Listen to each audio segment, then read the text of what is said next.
Hello everybody, I'm me, and this is the first time ever that I register and publish a video about myself on the web.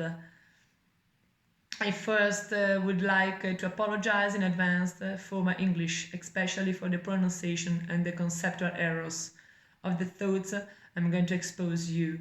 But I'm convinced that the content of what I will tell you transcends pure grammar and that my message can touch in depth your soul. I'm writing on Facebook because I'm practically alone in the world. No one beside me, and except my old parents, will ever know that I ever existed. I would like to leave it to someone the testimony of who I am and what I lived, so that someone can remember me. This page was born from the desire to tell the world my pain, my experiences, my dreams, my thoughts. I want to shout out the incompetence of many professionals in the mental health sector, who often don't know how to recognize Aspie, but only the secondary psycho-pathological manifestations deriving from it.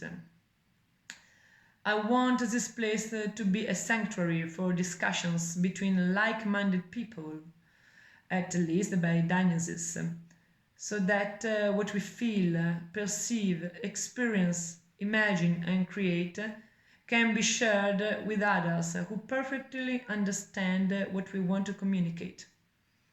Neurotypes try to understand us. We understand ourselves naturally in our attitudes without too much effort or academic studies. We are not equal. How many times have we felt equal to others? Honestly, I can say that I was a perfect chameleon in society, a master of social mimicry. I devoted my youth years to look like others, or at least I hoped to go unnoticed. I've always had a very hard life since elementary school. Why the same words were not interpreted in the same way by others when I said them? What was wrong? What was I wrong? In middle school, I thought that friendship could somehow be bought with gifts. The only two friends I have ever had dumped me when they got engaged.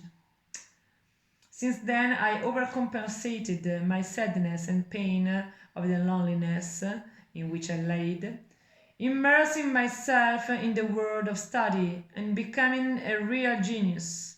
Well, I'm a super gifted with an immense intelligence quotient.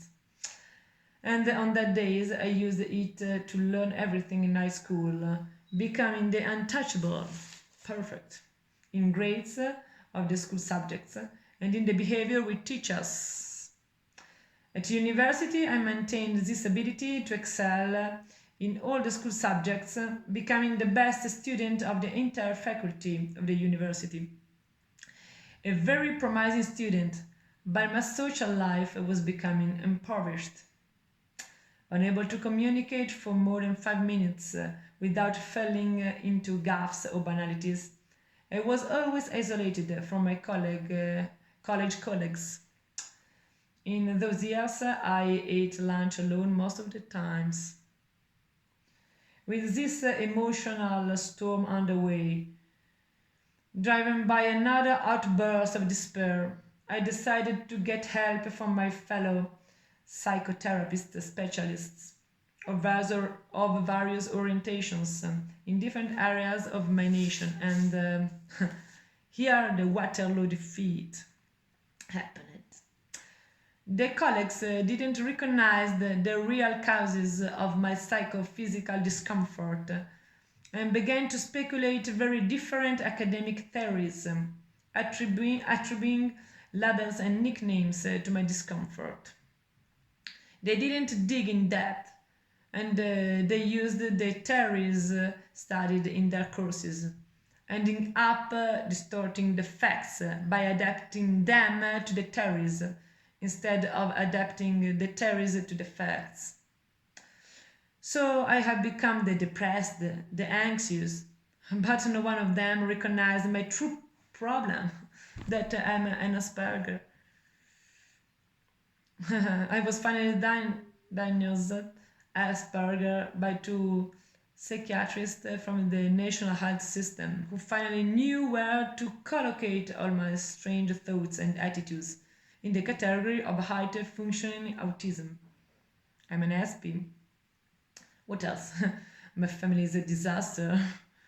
My mom is an anxious and apprehensive woman, while my father is a drunkard, violent in word and gestures. Making a baby is easy. It is more difficult to behave like a father until the end, like a real father. To summarize over 30 years of life in a few minutes of a video is an insult to the value of life itself of a human being. It almost seems to trivialize my experiential richness. I don't like to appear in front of a camera to tell myself, even thought I really like thinking about my past, to try in vain, not to commit the same mistakes in the present. I will give you all the opportunity to talk about many aspects I experienced as an Asperger, common aspects in every SP life, in this journey together in my blog. So please share my page to many people so we can talk to many people, to much people. So we can communicate, so we can share our feelings, our stories in a page, in a blog that can understand us. Because here we are in the real world. Here we are in an internet world, in a digital world, full of Aspie, as you.